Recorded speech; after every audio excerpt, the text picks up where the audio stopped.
There is a very weird and bizarre trend that I am noticing that Republicans are seemingly to be rewriting history. There is no spoon. That's what I call it, the no spoon complex, where you see something, you don't agree with it, it's flat, fat reality, and yet you say, there is no spoon. Joe Biden didn't win the election. I don't like that Joe Biden won, so I just don't have to say Joe Biden won. This scientific fact doesn't exist, so I don't have to worry about it. This disease didn't kill 500,000 people. It's utterly bizarre and a maddening experience because at that point, there's no facts that we can have a conversation about. At that point, it's just you're making it up as you go along for whatever particular point of view that allows you to be in whatever particular position that you want. There is no spoon. There is no ground. There is no gravity associated with it. It's just idolatry. That this is kind of what is taking place. I mean, with all of these Republicans giving their allegiance, not just to Trump, but to the idea that Trump won in and of itself, even if they give it a nod from the standpoint of an experiential takedown of Liz Cheney, it's still them giving a nod to basically a repudiation of the government of the United States itself. It is very weird, it's very bizarre, and it is very troubling. And this other thing it has to do also associated with it is the putsch attempt, given its highest form with the riot or the insurrection that took place on January 6th. Now, again, this is something that, again, is somewhat of a big deal. And Donald Trump incited this thing.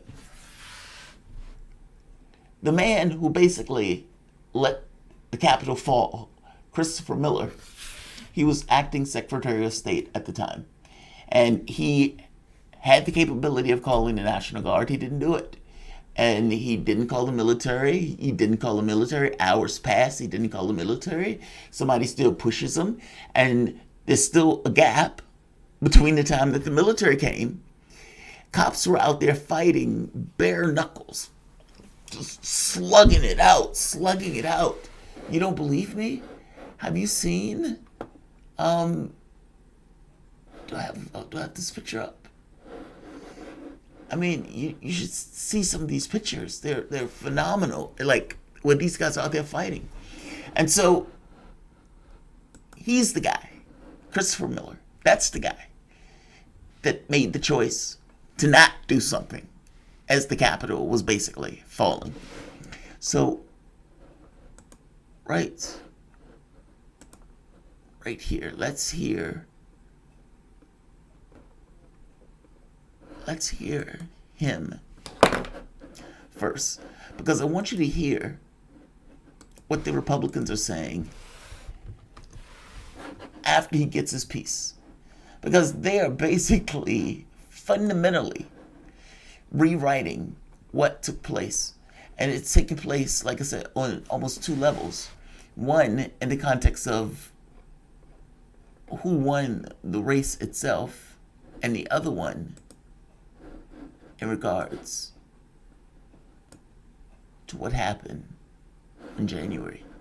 Possible military. Right here. And by the way, this was hostile. This was a very hostile interview. The Democrats did not like this guy. And the Republicans were in la la land. Let's hear. I want to remind you and the American public that during that time, there was irresponsible commentary by the media about a possible military coup, or that advisors to the president were advocating the declaration of martial law.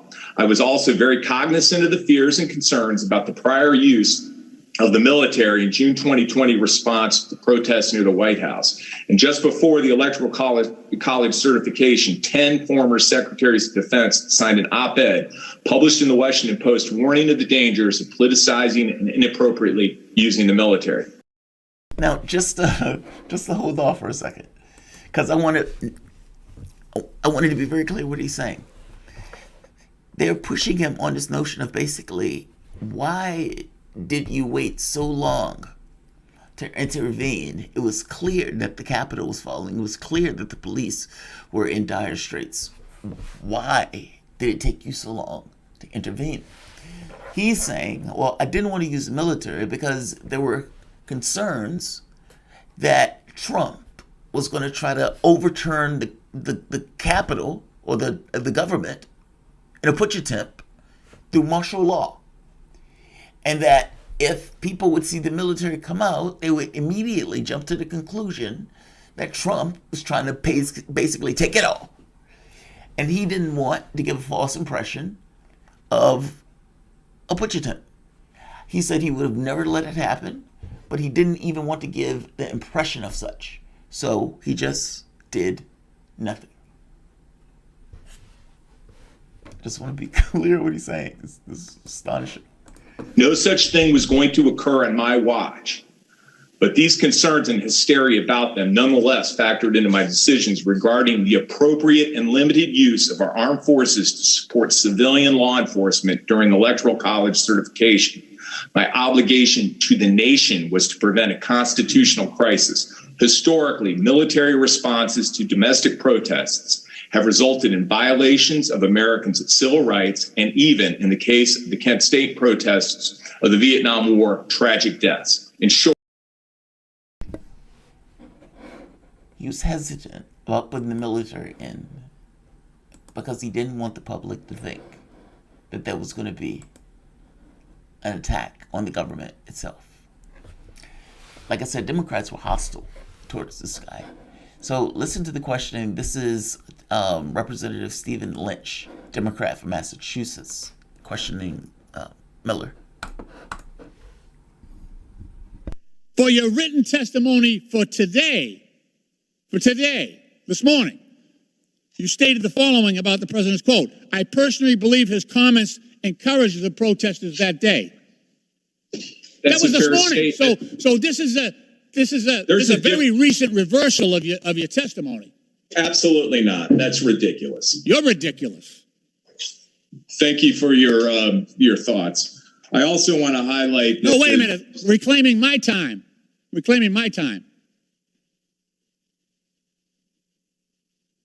You also said, and I quote, the question is, did he know he was enraging the people? That's a different matter. And I understand your reluctance to try to portray what was in the president's mind. But in multiple occasions, your testimony, both written and oral, you said, and again, without the president's speech, people would not have marched on the Capitol and tried to overrun the Capitol. And that you wrote, this morning, I personally believe his comment.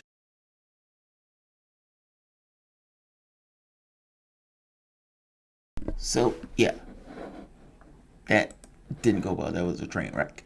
Ro didn't go any better. In fact, Ro Grill excoriated him for it. Because keep in mind, these guys were there.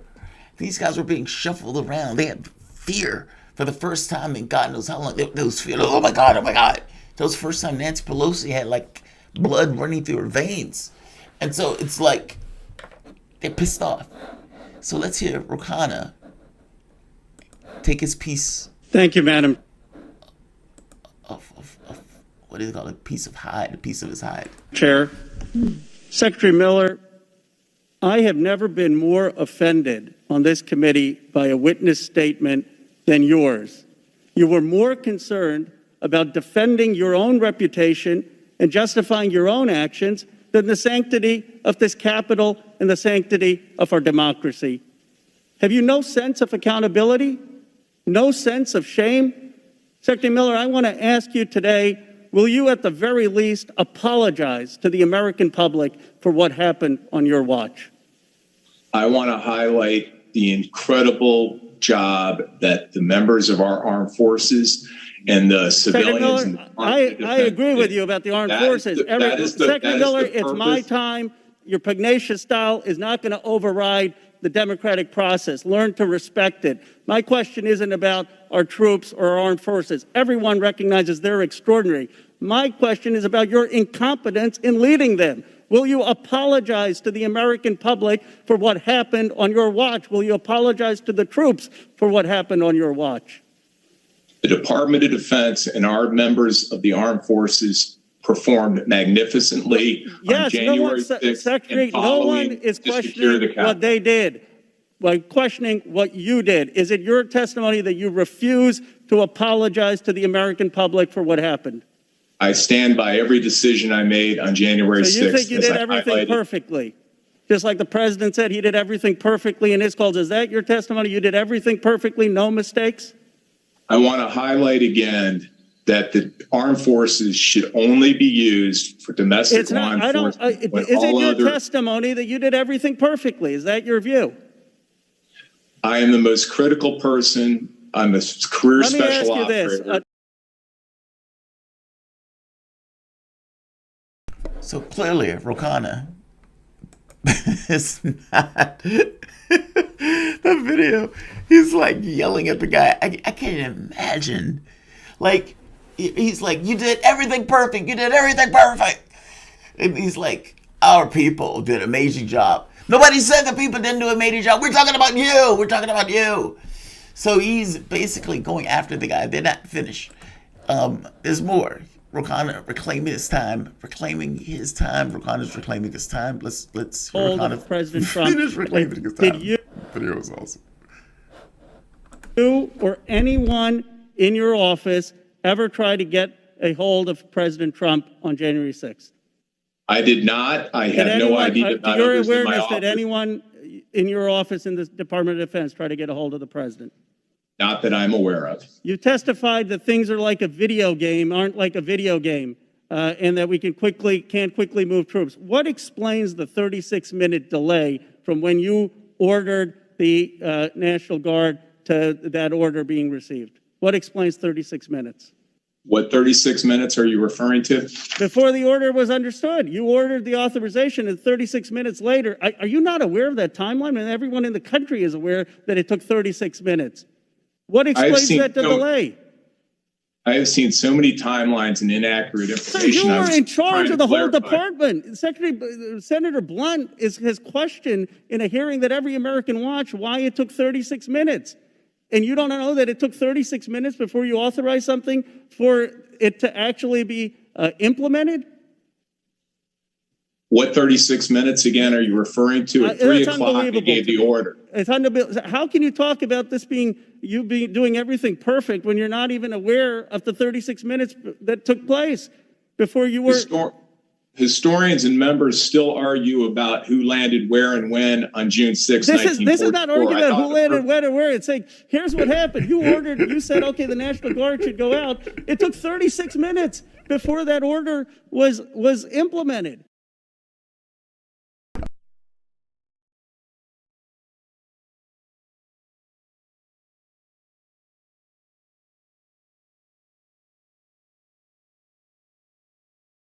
Ordered the National Guard to that order being received. What explains 36 minutes? What 36 minutes are you referring to? Before the order was understood, you ordered the authorization, and 36 minutes later, are you not aware of that timeline? And everyone in the country is aware that it took 36 minutes. What explains that delay? 36 minutes.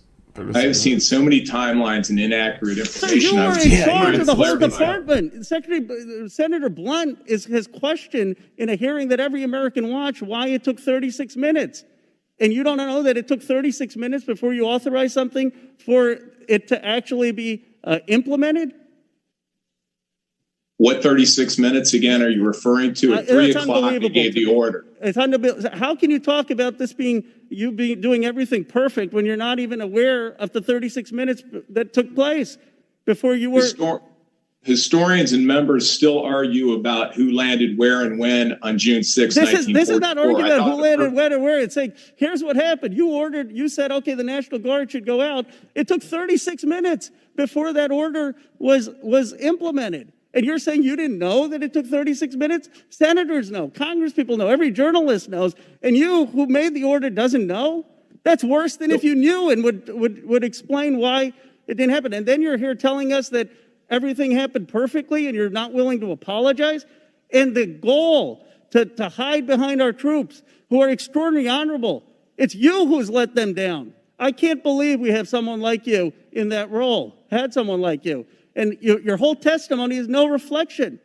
I mean, I thought if you came here, if you apologized, instead it's total self-promotion. All you're trying to do is cover your own reputation. That's the last thing it is. That's, I love that. It's total self-promotion. While he is, self-promoting. Yeah, dude looks so spaced out. It's the format. The format just looks really, really bizarre. And look, the point is, there were several hours. There was a gap. And, Donald Trump egged these guys on. And from Trump's standpoint, he was pissed off at all of them. They didn't back him in this putsch attempt. They didn't back him in trying to say that he, won the race and whatnot. And so does Trump care that these guys get jostled? Not so much. But that's a different responsibility from the various people who are in government, him being one. He is trying to basically say, I didn't send them in because I didn't want people to think I was trying to overthrow the government. Well, people who were actually trying to overthrow the government were trying to overthrow the government. All right, so those are Democrats. Republicans are singing a different tone. Listen to the way these guys describe right here. Look at this picture. Look at this picture. Right here. These gentlemanly men. Here's another one. Trump. That's an officer down there being kicked and beat and tased. He thought he was going to die. He didn't die. He thought he was going to die. But let's hear how the Republicans are describing the events of that day. Covered up. Madam Chairwoman, my constituents demand answers, but the truth is being censored and covered up. As a result, the DOJ is harassing peaceful patriots across the country. Without accurate answers, conspiracies continue to form. Russia hoax promoter, riot enabler, and Washington State Representative Pramila Jayapal, who objected to the electors in 2016 without the required support of a senator, filed an ethics complaint against me for following the law under 3 U.S.C. Code 15, the Electoral Count Act, which she herself failed at in 2016. 33 of my Democratic colleagues even wildly speculated that Republican members of Congress gave reconnaissance tours to protesters offering no proof whatsoever. I've repeatedly asked for the Capitol footage from before and during January 6th. Such footage would provide answers, could contain exculpatory evidence regarding the outrageous accusations against members of Congress, and most importantly, exonerate the many Americans who peacefully protested and never set foot in the Capitol. Mr. Rosen, wouldn't you agree that the security footage of a public building, of public officials, paid for by public taxpayers, potentially containing exculpatory evidence, should be provided to public defenders? Congressman, I'm just going to have to refer to my opening remarks again, that there are certain limitations I have here.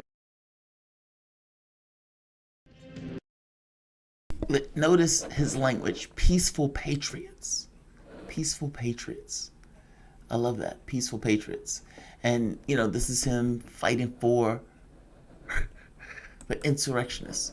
All right, here's somebody else, another Republican. Listen to language. Listen to how he describes. Video from January the 6th. Again, what happened on January 6th. Let me be clear.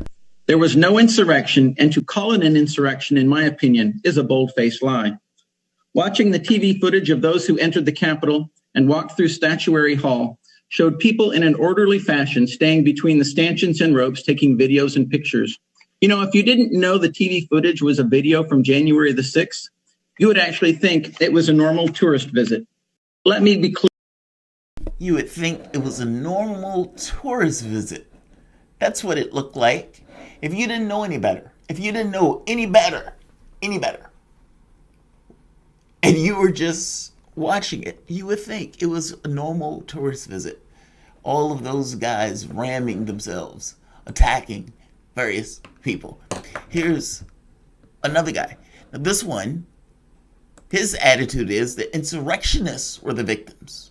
Speech. It's breached before individuals could have gotten there. Where is the real narrative in all of that? Another narrative I want to bring up is that the media claims that the tragic death of Officer Brian Sicknick was a result of pro-Trump mobs bashing his skull with a fire extinguisher, which we all know now did not happen. Officer Sicknick, his autopsy revealed that he suffered no blunt trauma.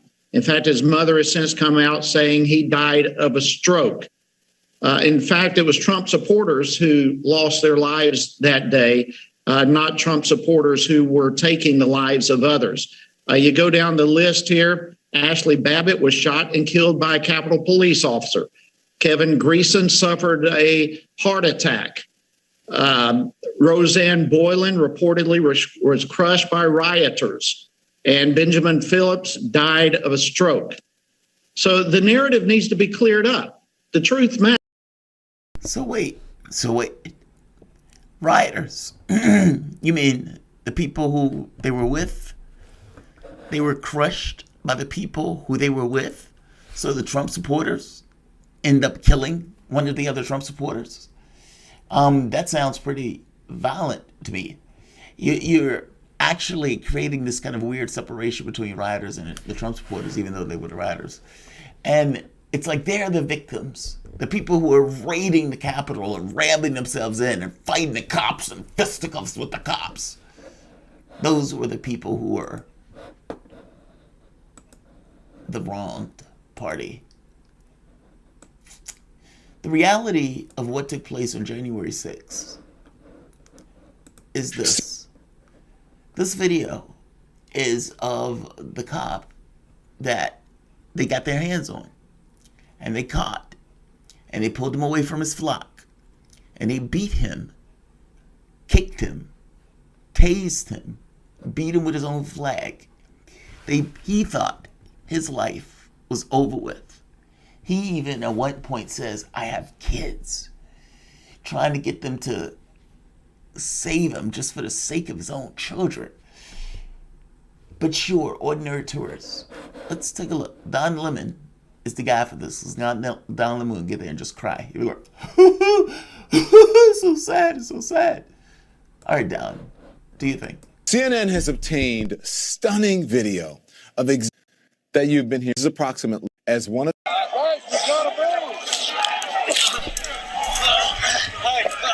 Easy.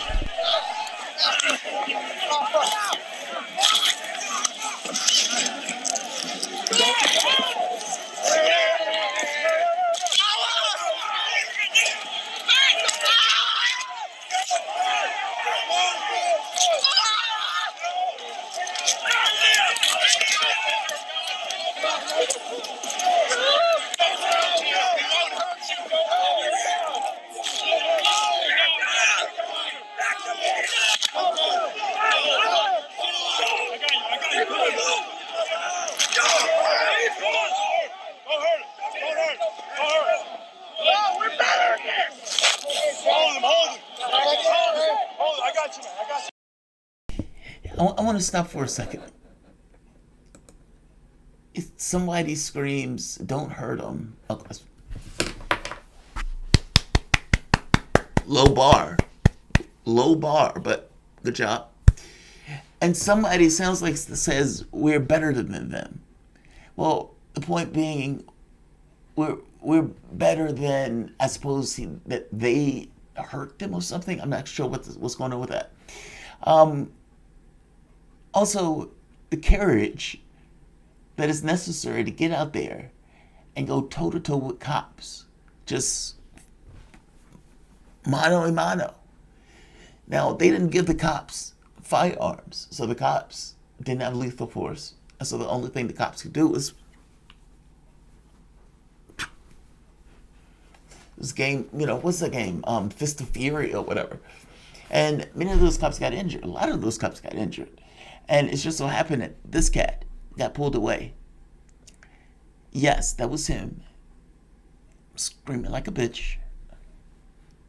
I'm not going to hold that against him. This is not an ideal moment.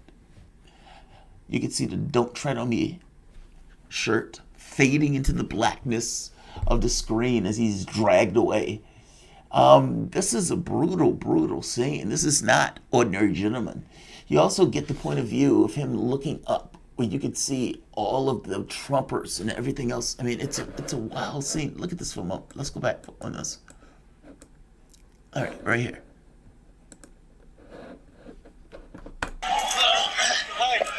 Easy. All right. Yeah, they didn't have to put screaming. That's messed up. That's messed up. Just as a note, if I'm in a video, don't put screaming. Don't put screaming. Don't attribute that to me. Let's keep going. No, we're better again. Hold him, hold him.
What's your name, man? I got you, man, all right? I got you, man. Which way do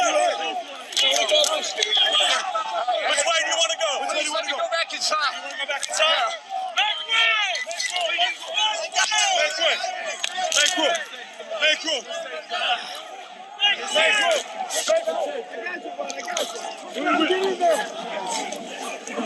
I got you.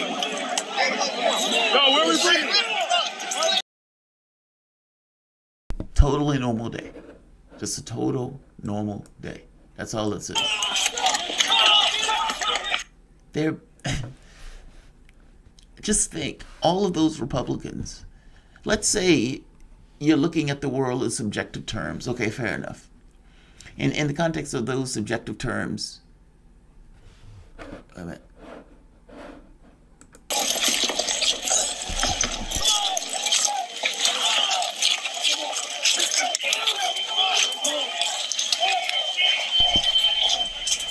Yeah, you're looking at the world in subjective terms. And in those subjective terms, you say, all right, the sky, you know, that cloud looks like a giraffe. And maybe I think it looks like a wombat.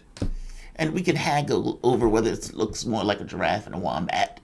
And on some level, we'll both be right. Some level, we'll both be wrong, assuming that we're looking at it honestly. But from the standpoint of the people who look at the world and said there's no spoon, they look at that and say they were gentlemen. It was like a tourist visit if you didn't know any better. I don't see the problem here.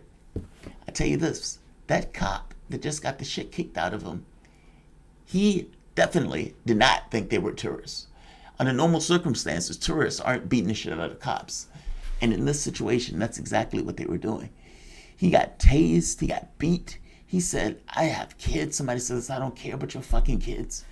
And they had to basically escort him and drag him out of there because they thought that they were going to kill him if he stayed there. Line up that with the way Republicans are talking about January 6th. Like, share, and of course, subscribe. Thanks all.